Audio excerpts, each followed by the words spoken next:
all three singles that they put out on this record are very fucking good singles, and that's really hard to say for a band to put Hmm. out three really good singles, but they did it. And I want to say too, if I'm not mistaken, that this was the first album that Korn put out where they had three singles off of one record. I know they had some other ones that kind of like went under the radar or maybe came out as quasi singles later on as the album was already out. But dude, I mean, "Make Me Bad, Bro" is fucking excellent, dude, and it still goes to show you that the song still resonates when they still play this one live, man. Really good song. This one is called Lucky You. I guess they're starting with some experimental sounds, huh? Oh, yeah, Sounds like something that would come out of the movie Matrix, bro. I thought I was yeah. watching a Matrix fucking film. Honestly, when this song came on, I turned this album off and went back to Korn's Issues because I couldn't finish the rest of this album when this song came on. So.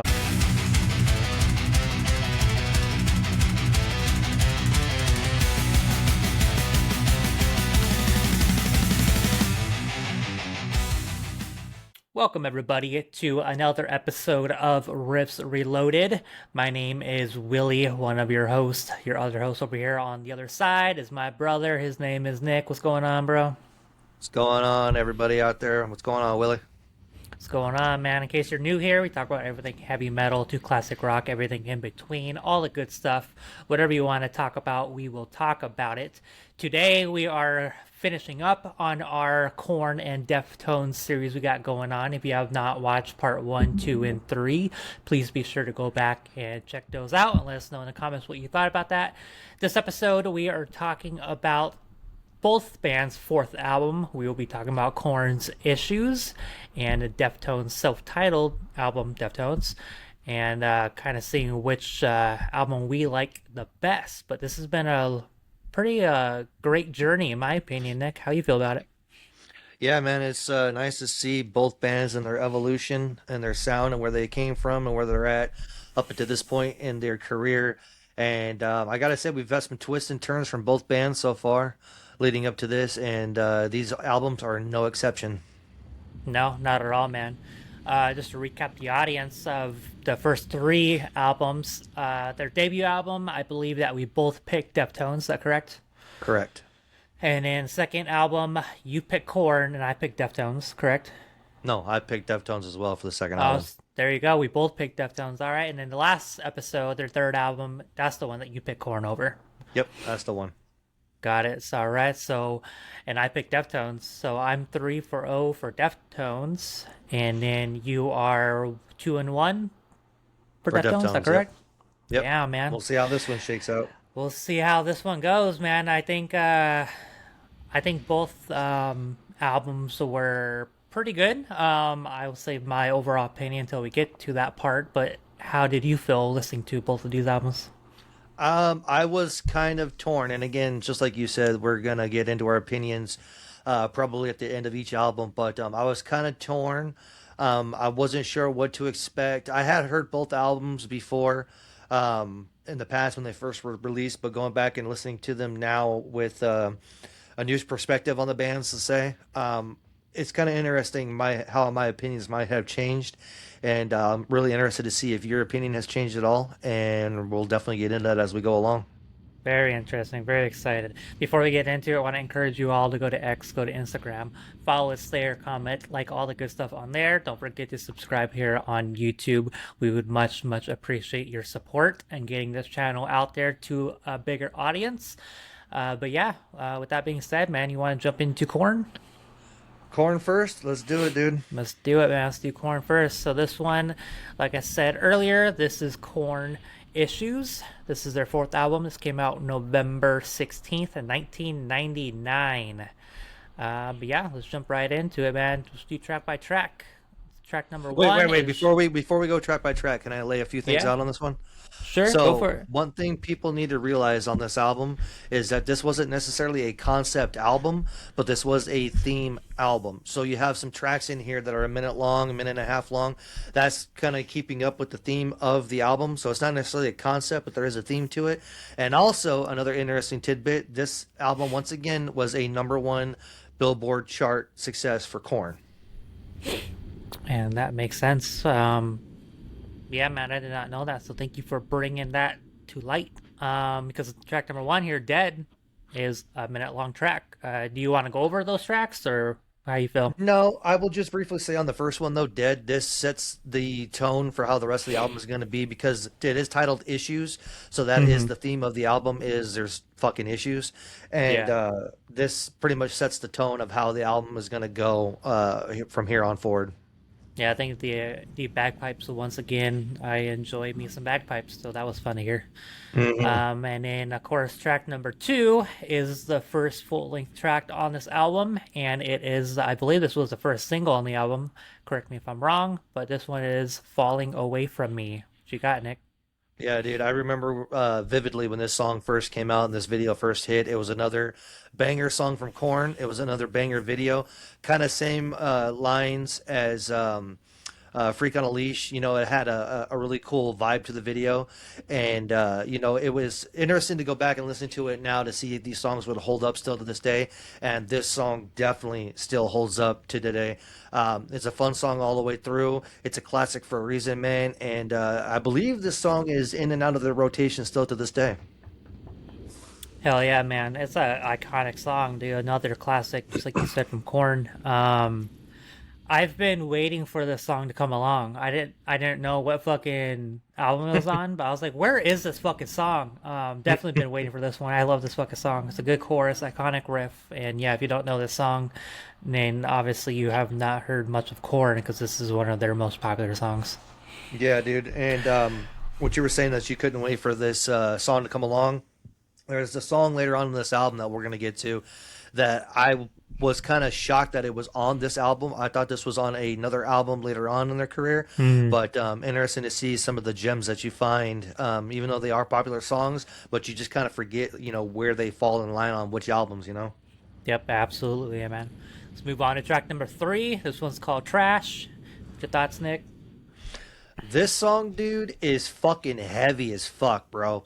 The lyrics are disturbing, and that's to be expected from Jonathan Davis. And the album is entitled Issues, but this song, man, is fucking heavy. It's got a good chorus to it. I really fucking enjoyed this song a lot, dude. Yeah, dude, this is another great fucking song. It's a good chorus, just like you said. The vocals are fucking badass in this song too, man. They Yep. did a damn good job.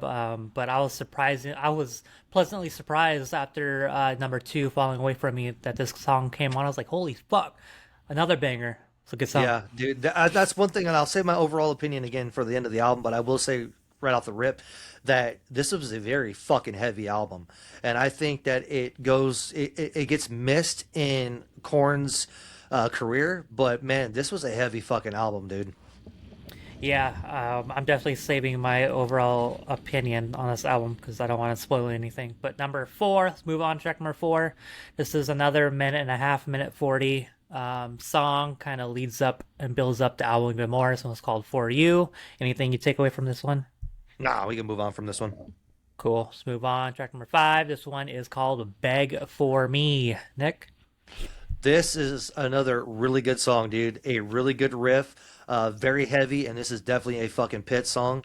Uh, will it fall as one of my favorites on this record? We'll see. But I really enjoyed this song, man. I hadn't heard this song since I first listened to this album when it first came out, so it was refreshing to go back and hear it again. And Mm-hmm. man, what a fucking enjoyable goddamn piece of song that is. 100%, bro. Badass fucking riff. It makes you headbang, man. Vocals are aggressive in all the best ways. Uh, it just fits the song perfectly. The song is nearly perfect, man. And I don't. I'm trying to remember if I've ever heard this song, if or not. But it was so refreshing to me. So I'm gonna say no, but I don't fucking know it. But yeah, it's just a badass fucking song, dude. It is, dude. And again, it goes to show you that the name of the album is Issues, and the issue that we're having so far is, goddamn, these are good songs. Yeah, I know, dude. They fucking are, man. And it doesn't get worse, man. We're moving on to track number six, which is the second single off of this album. This one is called "Make Me Bad." What's your thoughts, Nick? Yeah, man, another classic song, dude. I really, really enjoy this song too. All three singles that they put out on this record are very fucking good singles, and that's really hard to say for a band to put Hmm. out three really good singles, but they did it. And I want to say too, if I'm not mistaken, that this was the first album that Korn put out where they had three singles off of one record. I know they had some other ones that kind of like went under the radar or maybe came out as, quasi singles later on as the album was already out.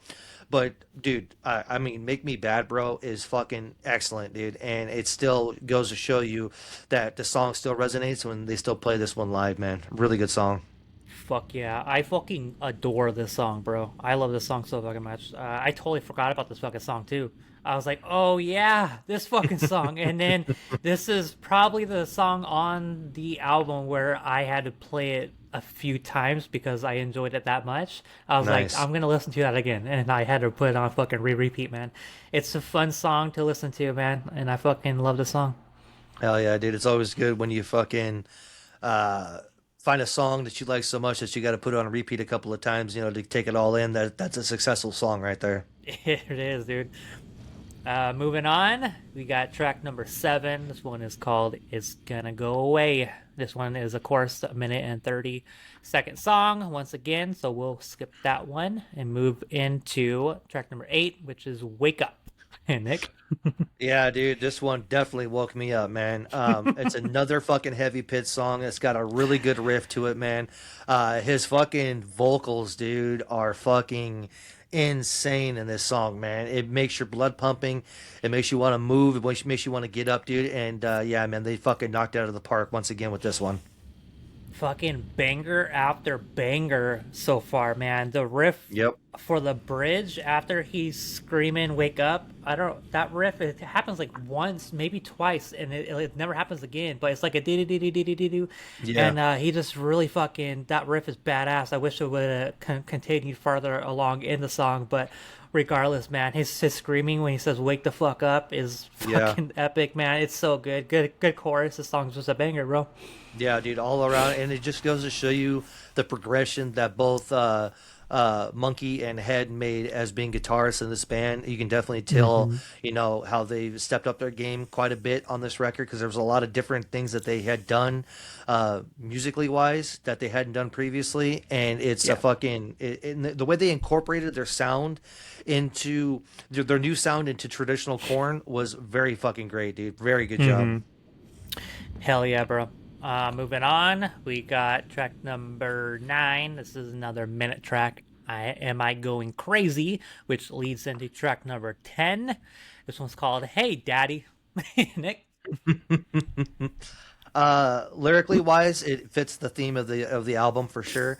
I will say that this song was heavy in parts. It wasn't bad, but what we've heard so far throughout the rest of the album, I think this might have been like kind of a let me up type of song. You know what I mean? Go stretch your legs, whatever the case may be.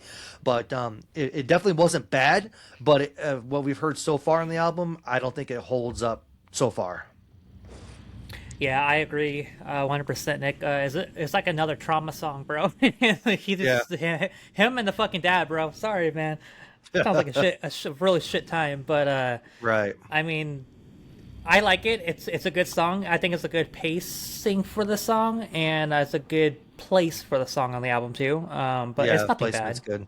Yeah. Yeah. It's Yeah. I nothing agree. bad. 100%.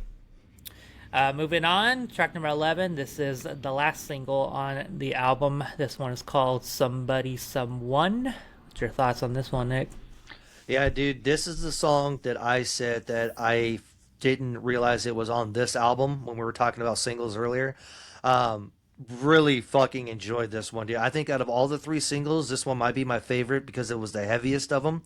His vocals were very dark and haunted and fucking almost, you could feel the torment in his voice when he's doing his vocals on this song. Really good pace, really good riffs all the way around, dude. You can't say anything bad about this song. Really fucking enjoyed this one. Hell yeah, man. Definitely the riff is everything you expect from Korn. The vocals are phenomenal. I just can't get enough of this fucking album, bro. I mean, Yeah. song by song, dude, it's just been a fucking hit. And once again, this third single is a great fucking song, man. Yep, they continue the pace all the way through, man. It's a excellent job so far. Moving on, track number 12. This one's called No Way. Nick? This one kind of on the same vein as Hey Daddy or Hey Dad, Hey Daddy. Hmm. Um, it's a good song. It's not bad. It's really good vocals. It continues the theme, and there are different riffs in this song that we haven't heard so far from the boys. But I don't know. I felt like they left a little bit more on the table that they could have brought to this song. But overall, it was good. You can't go wrong with it. It's just not. I don't know if I've got out of my way to listen to this particular song. Interesting. I feel the opposite, actually. I thought it was a fun ass song, and I wrote down definitely would go back to the song. um, but I mean, it's still a great song, regardless if you like it or don't like it. It's still one of the better ones that from Korn, and we've heard in the past couple albums. Oh, for sure. Yeah, Absolutely. man. 100%.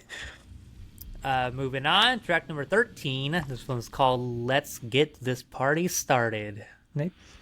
This one was really heavy, but different so far. And the way that this song is structured, Mm. fucking, it's really good, dude. The fucking guitars in this song are really fucking good. And this may be, we'll find out later on, but this may be my favorite song on the record. That's Whoa. how much I enjoyed this, and the layering of fucking JD's vocals in this song too are fucking excellent. I can't say anything bad about this song, dude.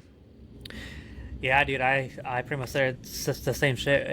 Good vocals. I think the melody makes the song come to life, man. It Hmm. really does. And yeah, it's just another banger song, man. Again, we're on track number 13, and it's another banger. Yeah, dude. Like, who can say that? Not many, not fucking No. many, but yeah. Very surprised that this might be your favorite song. I'm not mad at it. It's a good song, man. It is, dude, and we'll see how it goes. But right now, it could be. It could be. I don't know. Next one, track number 14 is another minute song, Wish You Could Be Me. And it leads into track number 15 called Counting. Nick? This one I think is underrated on this album. This song, dude, is just something different about it, man.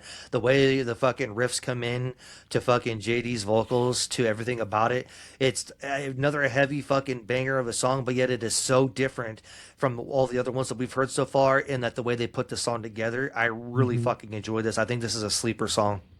Yeah, 100%, man. I think it's a solid song. And I put down Korn loves to put on great choruses in this album. Yeah, yeah, This they was do. an album full of chorus. Yeah, they hook you with that shit, dude. Yep, they did a damn good job, man. But yeah, I think this one is very underrated, just like you said, man. Yeah, I think that this one needs to be shown some more love for sure. A lot of these songs on Absolutely. this album need to be shown more love. Yep. And then we move on to our closer, last track on this album. Yes, this album does have 16 fucking tracks, but a lot of them were just a minute. So, but track number 16, the last song, this one's called Dirty, which this song is a 7 minute and 50-minute song. However, this actual song ends at 3 minutes and 43 seconds, with the rest of the song consisting of white noise. Nick? It's okay, closer. So far, Korn has not delivered really too much on closers, other than the last album, which you and I kind of disagreed on. But it's okay. I would have picked a different song on this album to be a closer, to be honest with you. But as far as closers go for Korn, I would say it's probably the second best that they've done on their four albums so far. Um, Again, it's an okay closer, but I could have picked something different off this record to be the closer. 100%, man. It's an okay song. It's not the best to close out this album, but with how good this album has been, I got nothing bad to say about it. I'm like, I'm not going to complain about it because this whole album's been a banger. So, Yeah, I can agree with that too, man. This whole album, the way it was put together and structured, I can't be mad at an okay closer. At least it wasn't a shit, a shit closer. absolutely. Damn right, man. Well, that was our track by track review, man.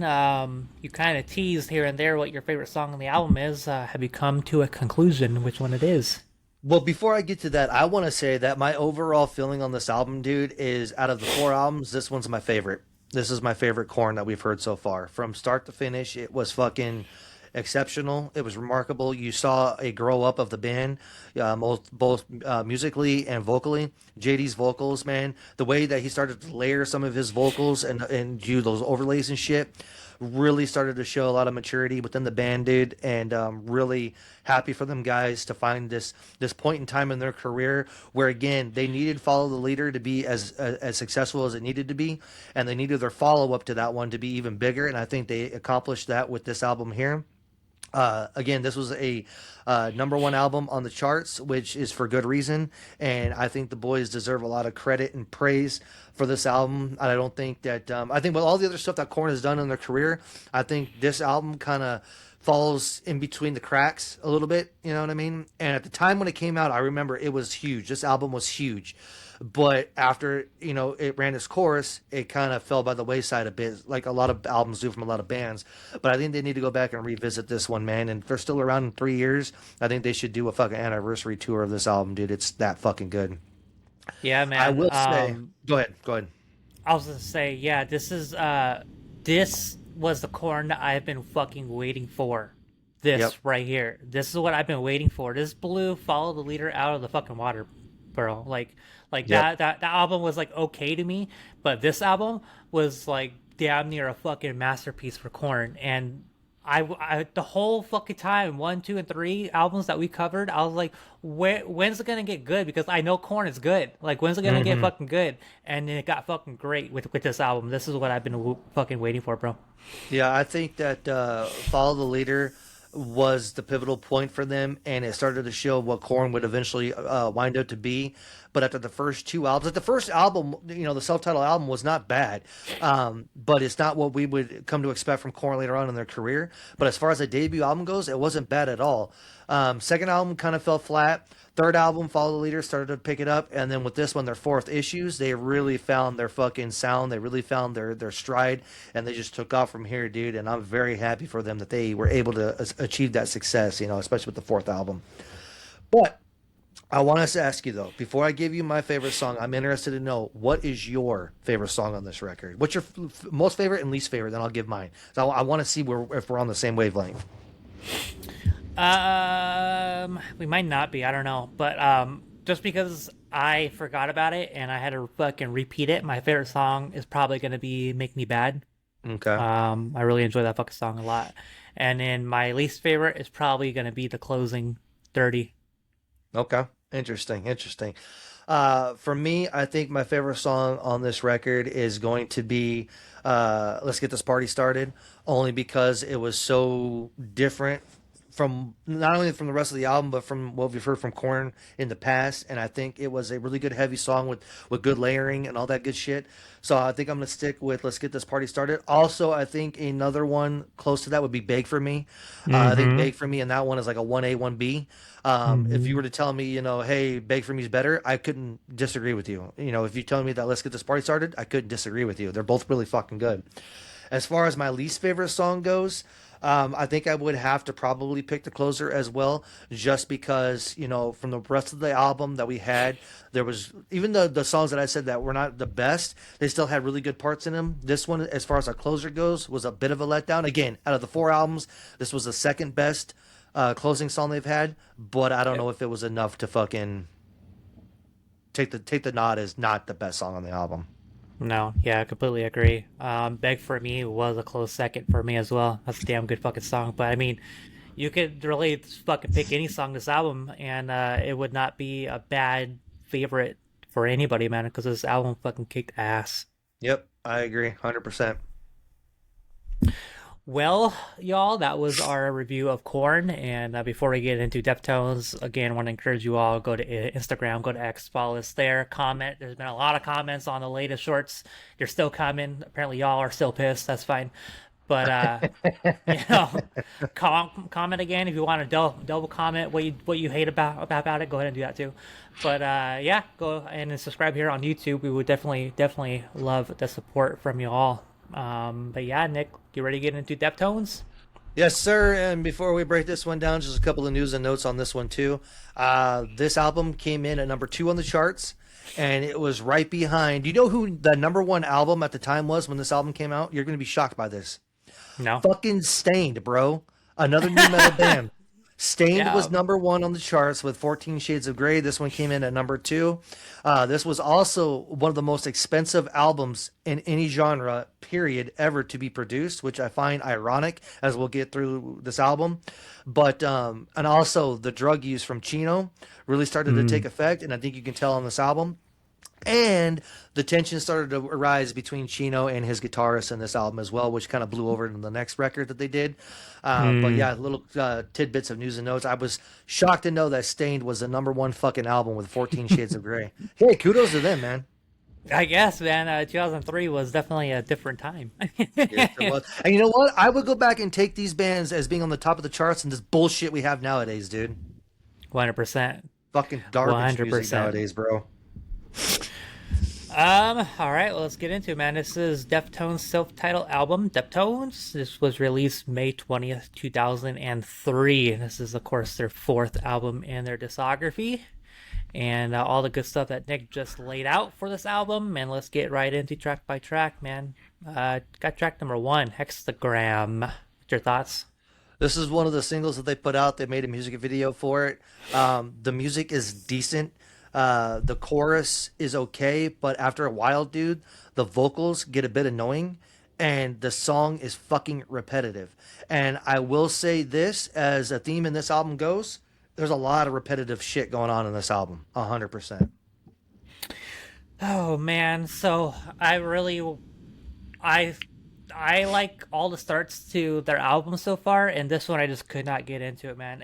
It was a good song, aggressive opening for the album for sure, but the structure fucking fucked me up with this song, man. It felt like it was all over the place for me, and this is not what I was used to with fucking Deftones. I was like, this is fucking weird. Yeah, I will say that the music in the chorus when they're fucking getting down and the fucking drums are hitting, it's Yeah. really fucking heavy, really solid. But it reminded me somewhat of fucking Fear Factory, dude.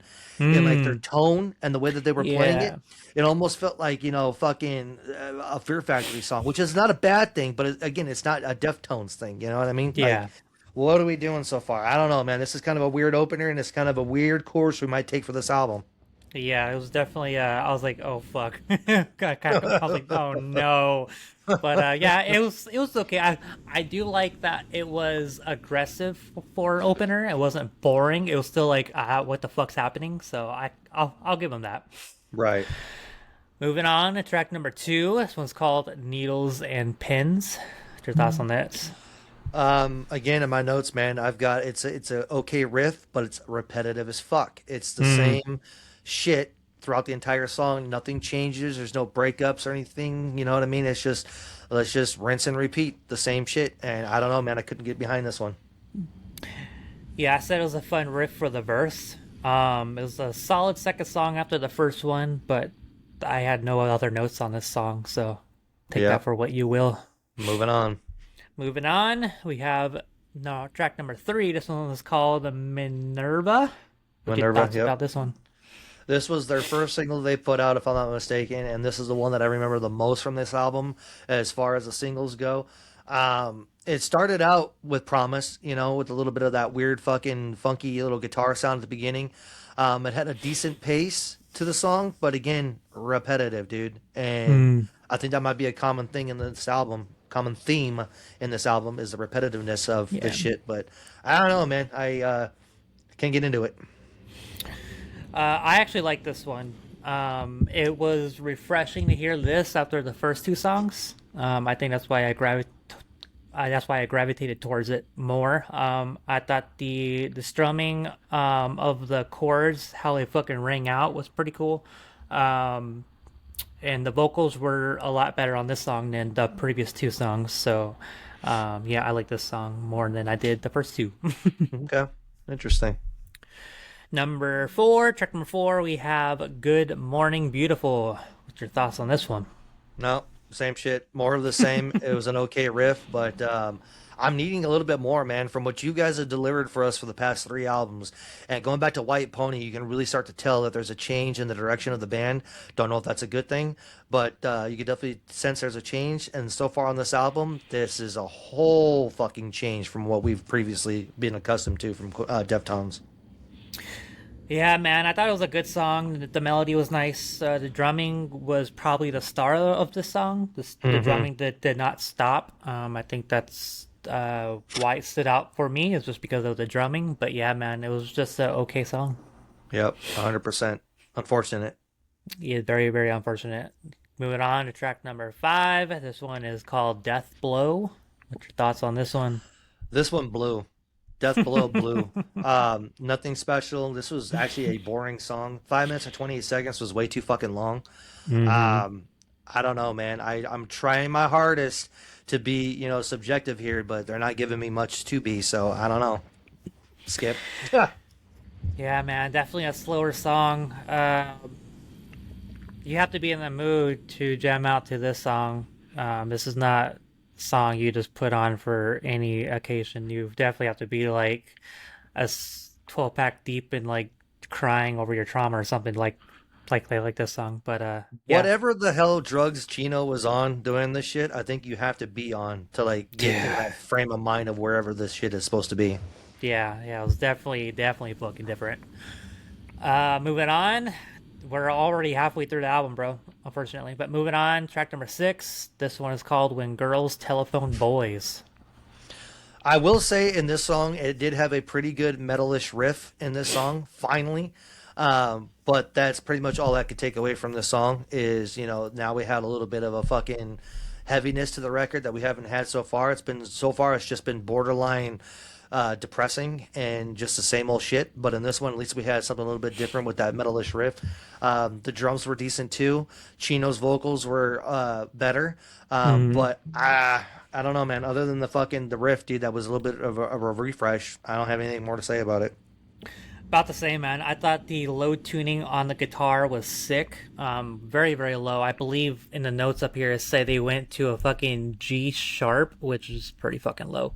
But yeah, I think the riff really stood out in this song for sure. The vocals are a lot more aggressive and it flowed better. This is probably, besides Minerva, this is the other song that was decent on the album. Yep, I agree. Moving on, track number 7. This one's called Battle Axe. Two thoughts. Um, Listen, I'm gonna be nice on this one, okay? This one had a good pace. Again, it was repetitive, and I want to direct everybody's attention to 2002 with Static X's record. Can't remember the name of the record. I think it was called Machine. They had a song on there called Cold.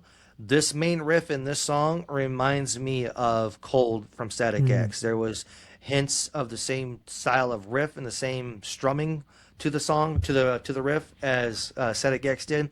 Not to say that they didn't borrow from Static X, but there are some similarities to it. So I'll let you out there be the judge of that. Tell me if I'm right or wrong.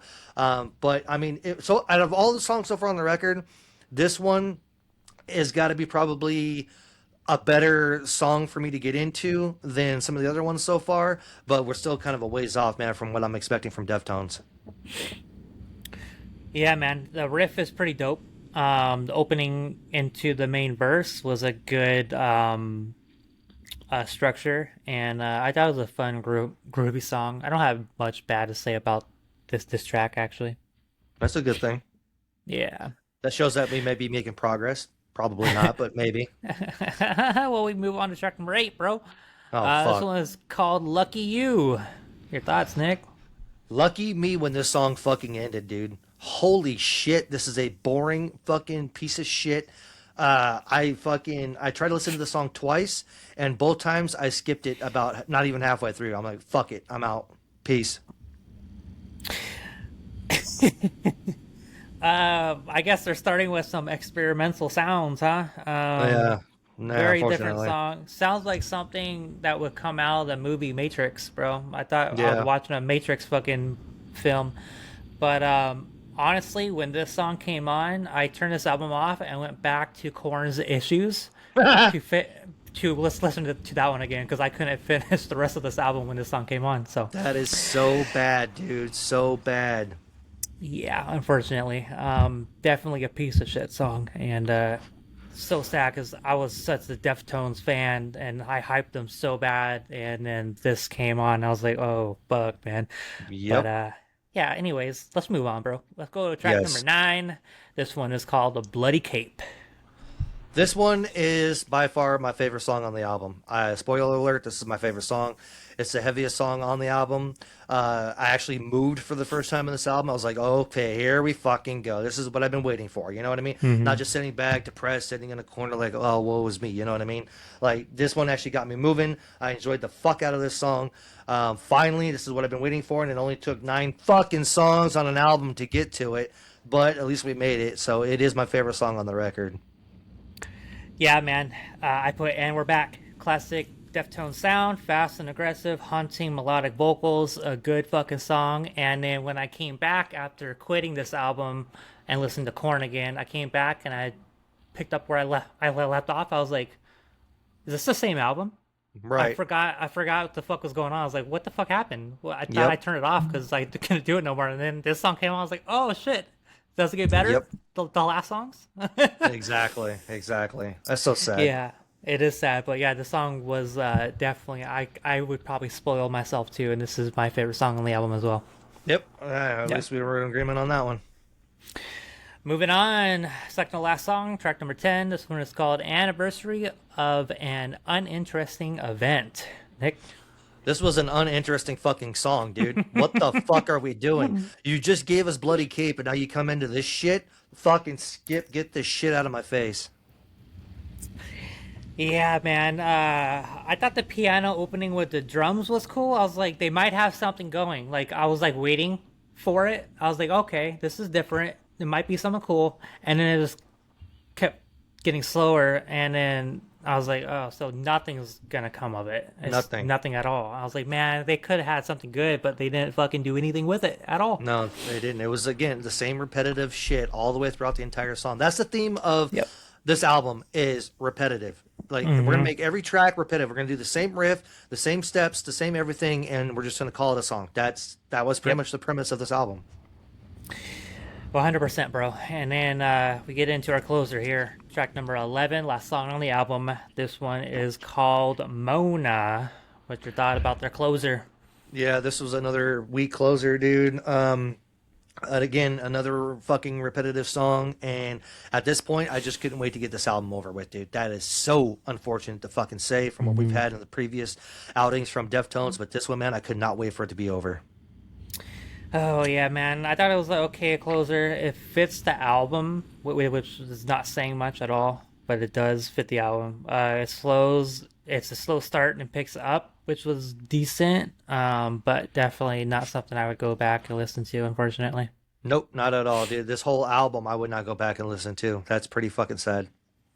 Yeah, well, I mean, give us your overall opinion on this album, bro. It was shit. It was plain and simple. It was shit. From what we've had from Deftones, the previous 3 albums, I was a huge fan of the first and second album. White Pony started to take away a little bit, started to change a bit, and that's why I had chosen Korn's Follow the Leader over that one. But I don't know, man. This one, I don't know if it was the drugs, if it was just them trying to be experimental, if it was a mandate from the record company. I don't know. But I will say at the beginning of this, I said that this was, I think, the 13th most. Matter of fact, I can find the fucking shit here. Yes, the 13th most expensive album ever made, and this was such a fucking failure that the fucking record company actually put out a thing and said that we're sorry that this is a commercial fucking failure. It started out great. It went to number 2 on the charts, but after the album came out and people started listening to the rest of it, it just fell the fuck off the earth from there, dude. And yeah, this was not a good album whatsoever. I completely second that, man. I turned this album on. I was cooking, and I was like, "Let's turn this album on and just hear it." And then I was like, "What the fuck's happening, man?" Because like, Around the Fur was sick. White Pony was good. The debut was fucking amazing. I was like, I'm expecting like Deftones to, like, keep nailing it out of the park, man. And then I was like, oh fuck, man, this Yep. album's fucking, this, what the fuck happened? This is like a Yep. completely different fucking band almost, bro. And It it was a was. very, very sad moment because I was like, I think I love Deftones so much, and then this album came out and I heard it. I was like, oh, now it just, I was like 100% fucking Deftones, and this one dropped me down like 60%, Brian. It was a big drop for for me, and it Yep. doesn't make me want to continue their fucking albums, man, because this Hmm. album is so bad. But yeah, Yep. not my fucking favorite at all. Yep, exactly, dude. And they, I haven't listened to majority of the newest Deftones albums in their entirety, but I have heard some of their bigger songs off the albums, and they do have some bangers coming up for sure. Yeah. I can't say the albums in their entirety. I can't say that, but some of the singles that I have heard, they are bangers. But this album, man, I don't know, dude. It's like of all the shit that we got going on in the new metal world in 2003, we just talked about Mm-hmm. Stain's got the number one album when this album date comes out, just a couple years prior or 4 years prior. We had fucking Korn's fucking Issues as a fucking number one album. It's like you guys had it in your pocket after the first three albums. You could have Yep. come out with something that was like fucking aggressive and great, but you just brought out this melancholy, woe is me, repetitive, boring ass bullshit, and you Mm-hmm. paid the price for it. Yeah, man, and it took them 3 years later to make this album from their a Pony album, and just to give some fucking context, Korn put out an album before Deftones' self-titled album in 2002, and and just looking at that fucking album, that had fucking hit three singles on that album as well. So I'm like, in that 3 period time frame, Deftones did not learn anything. They got fucking worse. And I'm like, you have all these bands coming out within these 3 years that you're like, oh fuck, we really got to make like a fucking banger, man. And they Yep. didn't. They fucking failed miserably. Yep, they flopped, dude, and they paid the price for it. And I think they've righted the course now after all these years later. But this was definitely a huge mistake at the time for Deftones, big time. 100%. Well, it's safe to say what our favorite album for this episode is, huh? Yeah, dude, Corn definitely takes the cake for me. Now the Corn is two for two. It's two against two for Deftones, man, and it's a shame because I felt the same way for that you did. That Deftones started out strong, man, and then they kind of like fell off of the cliff a little bit. Whereas Corn started off okay, kind of like finding their groove, and now they finally hit that fucking stride, and Issue just blows this shit right out of the water. 100% Issues takes the fucking win for me. Finally, Korn fucking did it for me, and this is the Korn I've been waiting for, and I'm glad it happened. And I'm glad this was the Deftones album where Korn beat the fuck out of because this Deftones album did not hit. Album covers, bro. Which one did you like more? Man, this one is kind of tough, dude, because Deftones, you do have the fucking skull, but you have that little artwork behind it, which I don't know, kind of takes away from me a little bit. I will say that Issues album cover makes sense because you've got this like fucking, doll that's in the corner, kind of roughed up a bit, and you can tell it's been through some shit. So I think I'm gonna have to Mm-hmm. pick Corns on this one, Issues, because it fits it so well. Yeah, I agree, man. I think Korn's album cover did tell the story more than what Deftones did. And Korn actually had four cover fucking Yeah. for this album, and it was a fucking a contest, an MTV contest, Yep. and that one won out of the four, man. And I think all four of the covers were pretty fucking cool, man. Yep. I remember that too because that was a big ass thing because they still had the fucking what was it, TRL, Total Request Live, that they were doing. It was a big show on MTV, and it was like a big thing that they were promoting on there too for this album was for them to fucking pick the album cover. So yeah, it was a big thing, big thing. Yeah, for sure, man. Well, with that being said, man, anything else you want to add for Korn or Deftones? I just want to say, man, we're probably putting the bow on this series between Korn and Deftones, and I think it's a good spot to do it. Both bands, in my opinion, came out 2-2, so at least there was that. But I had fun going down this little journey with you on Korn and Deftones, something that was different for something for us to do on this channel, and hopefully all of you out there enjoyed it as well. Let us know in the comments if you did or didn't, and what you want to see us cover in the future, because we got some pretty cool shit coming up down the line, I think. Yeah, we sure do, man. Pretty exciting things. And yeah, hope you all enjoyed the Korn and Deftones series that we been doing. And stay tuned for a whole lot more because we got a whole lot more bands and all the good stuff coming your way. Please don't forget to go on X, Instagram, follow us there. Subscribe here on YouTube. Subscribe. Even if you don't like it and you like to fucking leave horrible comments, and then subscribe. That'd be great. With that being said, Nick, I am going to peace out, and I'm going to peace out to all of you watching there at home, and hope you all have a great one. And until next time, I will see you all later. Yeah, and don't forget, people out there, stay heavy. See you next time.